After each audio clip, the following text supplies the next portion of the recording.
Welcome back, Transformer fans. I finally decided to make and post a new video, and this is what we'll be showing today. Transformers Generations Blurr. We have the actual figure itself, and his sniper rifle. For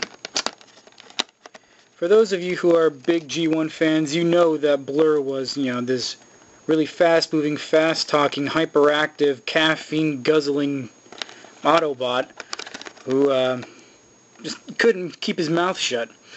But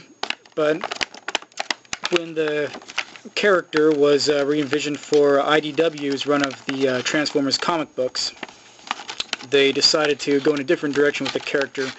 He's a member of the Wreckers, and he's a pretty good shot with any kind of gun, but they gave him this long rifle, and he's got two smaller rifles, as I will show you. So here we go. He is the exact same mold as the Drift figure that was released a few months back. All they did was just recolor him, and they gave him a new head. That's a direction that Hasbro is going now. Anyhow, let's get this thing transformed. Alright. First thing is that big rifle that he had, the sniper rifle, can be stored in his vehicle mode right underneath. Just like that big long sword that Drift had, this can be stored right here, just a little modification. So anyways, this place to snap it in. So to start, you snap it right out. There you go, set off to the side. First thing you want to do is you go ahead and take the front end. You want to split this in half. There we go. Alright, this splits in half like this. Take these parts, you flip them up and to the side. And that reveals his head. You have that. Next, just take these, move them like that, then over to the side. Just get them, out of the way. You want to take this hood part with the Autobot symbol, push it up. So, it's like right there underneath his head. You want to take these panels right here, split them off, move them down. Same thing with the other side. Take this bottom half, split it in half. Now, over here on the side, just move these back, and these windows here, just to keep them so they don't get scuffed up and they stay out of the way. There's actually a hinge back here. You go ahead and fold them up and out of the way. There you go. And just take, you can go ahead and take these guns out. He has two extra smaller pistols that are stored in these, I guess would be his hip armor or something like that. Here's these two extra guns. So we'll just take them out, set them off to the side, and those will be important later on. Anyways, here's his legs. Just rotate them downwards.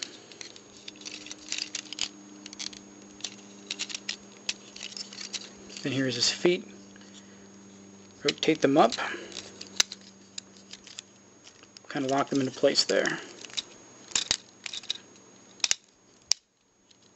Alright. So you just arrange this down here. Take these from over to the side like this so they're, kind of parallel with the ground, I guess. And then take his arms down and down again. On this side, down, down again, and there you go. He is fully transformed. Now this is a really interesting figure. I like the transformation. I like the aesthetics of him in robot mode. He looks pretty freaking awesome. In any case, let's go on to the weapons. Now, as I said before, he does have this long sniper rifle, which fits nicely in his hand. It's a little loose, but it does hold well. If you turn him upside down and shake it, he's not going to drop it or anything.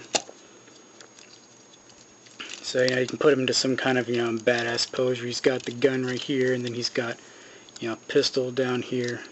And he's just like, yeah, make my day. So anyways, you can take this out of his hand and you can put in this this other sidearm. So he's got two smaller guns. Or you can take the sniper rifle here, and there's a piece here on it that rotates. So you just move that out. So see, there you go. And his other arm can hold it. So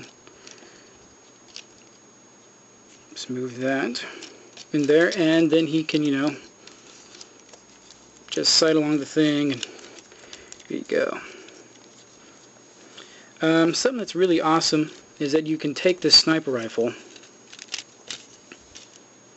and there are these two holes right here on the barrel, and these pistols have like these little notches there that fit in these holes here. So what you do is you can just take these, kind of just notch them in there, and then the other one. And now you have like a super sniper rifle. And it's not just a super sniper rifle, but these handles here on the pistols actually form kind of like a bipod. So it can be set, on the ground.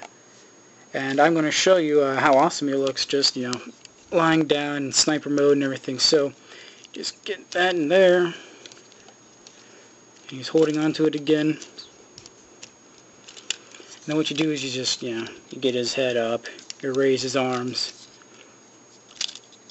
move his feet down, so he's kind of like, lying down on the ground kind of pose. And you just move this gun all the way over here. And actually, if this little part here was like the scope, which, it is, he's actually looking through the scope. Yeah, so you set him down on the ground there, and he's in his badass sniper pose and stuff. And that bipod actually does work, So here he is, he's sighting along the scope there, and about to blast some Decepticons to smithereens. These generations and classics that have come out in the past few years, I'm actually quite pleased with how these figures have come out. I mean, when you're like a big G1 fan like I am, you kind of fear about some company taking the stuff that you loved when you were a kid and just totally reinventing it and screwing it up. I mean, we've all got that fear if there's something near and dear to our hearts that we hold on to.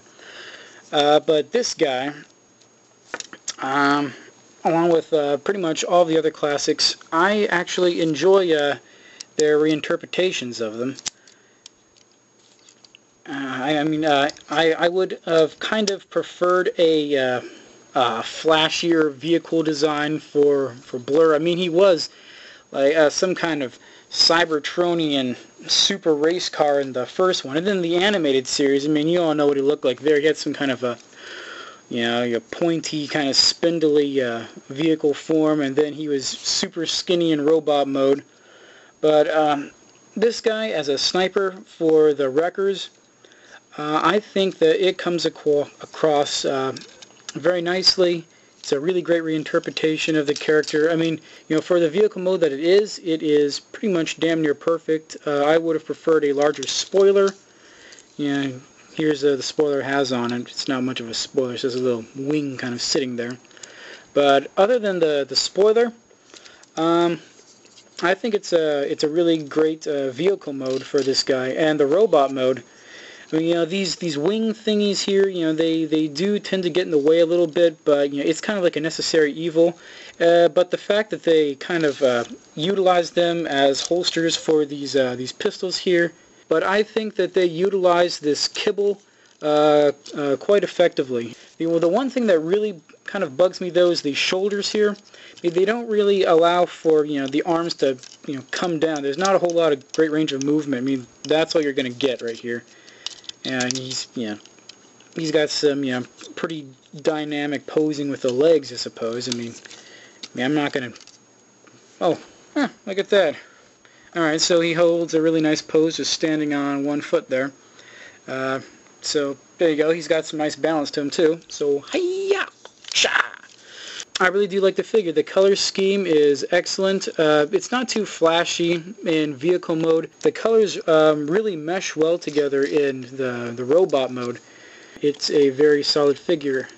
And if I had to rate it on a scale of 1 to 10, I would have to give this thing probably an 8.5 to a 9 out of 10.